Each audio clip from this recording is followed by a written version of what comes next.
Hey everyone, and welcome to the Women of War podcast, where we dive into the untold stories of women's bravery, struggles, and resilience in the midst of conflict. I am your host, Megan, and together we'll explore the powerful narratives of women who've stood on the front lines, those who have been caught in the crossfires, and the lasting impact war has had on their lives. From ancient warriors to modern day heroes, we'll uncover the roles women have played in shaping history throughout war and peace. So grab your headphones and let's embark on this journey to hear the voices of women who fought battles both seen and unseen. Get ready for an eye-opening experience on the Women of War podcast.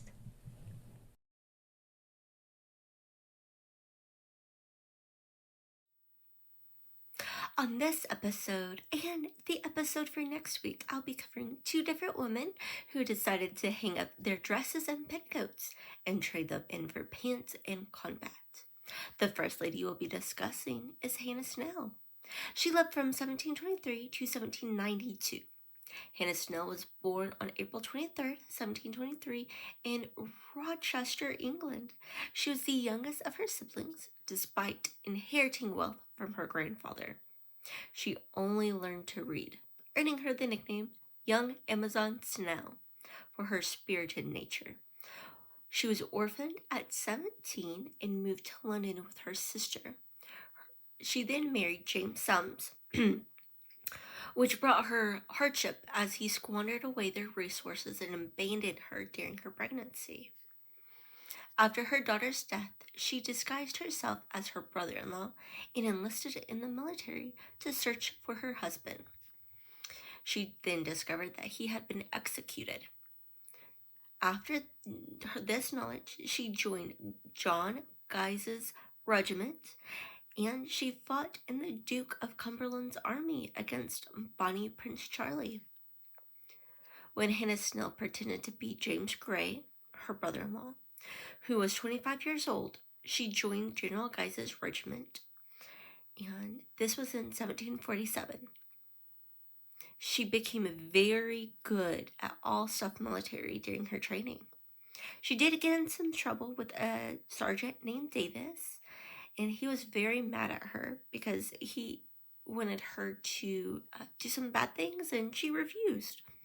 So they punished her by whipping her 500 times. But she did get hurt a lot during battles and even shot in the groin and leg 5 times.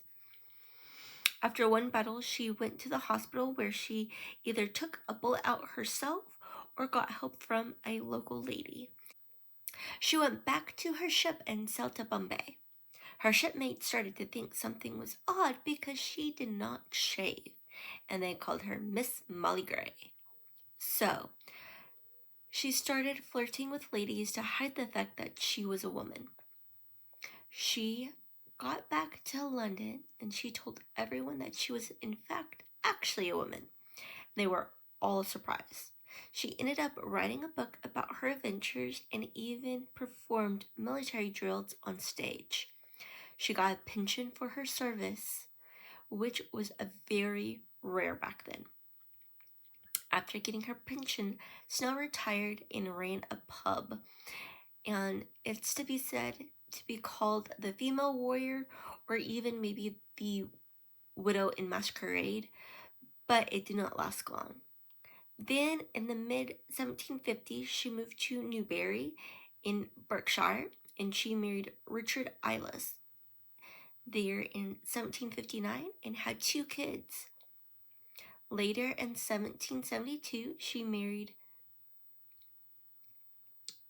Richard Habgood from Wilford, Berkshire, and they moved to the Midlands.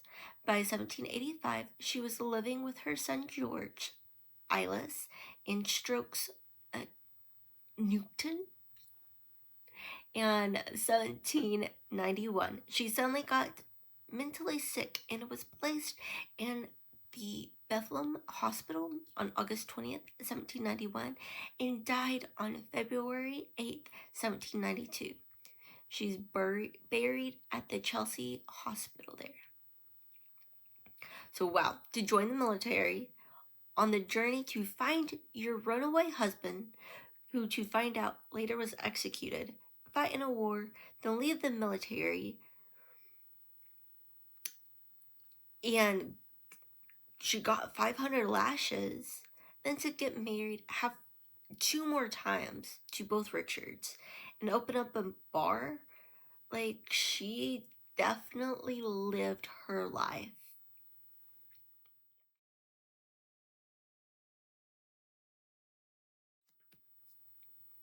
Next up is Deborah Sampson, who lived from 1760 to 1827. Deborah Sampson Granite was born in Plymouth, Massachusetts in 1760. She dressed up as a man named Robert and joined the Continental Army during the American Revolutionary War. She fought for 17 months until her secret was revealed when she got sick in Philadelphia in 1783. She was then honorably discharged. After leaving the army, she married Benjamin Granite in 1785. Later in 1802, she became one of the first women to talk about her experience in the war. She passed away in Sharon, Massachusetts in 1827. In 1983, she was declared an official heroine of Massachusetts. And in 1985, she was honored with a commemorative medal by the United States Capitol Historical Society. Deborah Sampson was born on December 17th. Her family had a historic home where her grandparents lived, and it still exists today. Her dad was named Jonathan Sampson, and her mom was Deborah Bradford. She had several siblings, and Deborah's family had a connection with William Bradford, who was an important figure in Plymouth colony. Her family believed her dad died in a shipwreck, but evidence suggests he left them and moved to Maine. He had another family there. And after her dad left, Deborah's mom couldn't take care of all the kids, so they were sent to live with different relatives. Deborah ended up with a woman named Mary Prince Thatcher, who was very old. She might have learned to read while living with her. Later, she went to live with the Thomas family and she worked as an indentured servant. Even though she wasn't sent to school, she learned from the Thomas children. And when she finished her service, she taught school during the summers and worked as a weaver in the winters. She was skilled at weaving and woodworking, making things like stools and sleds. She also sold items like pie crimpers. Sampson was quite tall for her time, standing around 5'7" to 8" tall. This was taller than most men and women back then. Her biographer, Herman Mann, described her as not being thin and noted that she was smaller in certain areas, which helped her conceal her breast by binding them with clothes while in uniform. He also mentioned that her face was not considered conventionally beautiful. A neighbor who knew her in her later years said that she had plain features. One of her descendants, Pauline Monk Wise, was thought to strongly resemble her based on a comparison of their physical appearance and height. Sampson's tall, sturdy build and less delicate features help her pass as a man during her time in the army. In 1782, Sampson dressed as a man named Timothy Thayer and joined an army unit in Massachusetts. She received a bonus but did not show up to meet her company as planned. She was discovered when somebody recognized her, but she didn't face further punishment from the army, though her church withdrew its fellowship in May 1782. She enlisted again, this time as Robert in Massachusetts, joining the elite light infantry company. This group was chosen for their above average size and strength, making it easier for Sampson to pass as a man. She participated in some skirmish in New York in June or July of 1782, where she was injured but refused medical help for fear of revealing her gender. Later in Philadelphia, her true identity was discovered by a doctor, but he kept it secret and helped her recover. After the war ended, she was honorably discharged in October 1783. Her service as Robert short-lived was recorded in official documents. After her military service, Sampson tied the knot with Benjamin Grant, a farmer from Sharon, Massachusetts, on April 7th, 1785. As a married woman, she experienced life on the farm tending to household duties. The couple had 4 children: Earl, Mary, Patience, and they also adopted Susanna Baker Shepherd after she became an orphan. They resided in Benjamin's father's family farm, but faced challenges due to the smaller size and overworked land, which limited their success.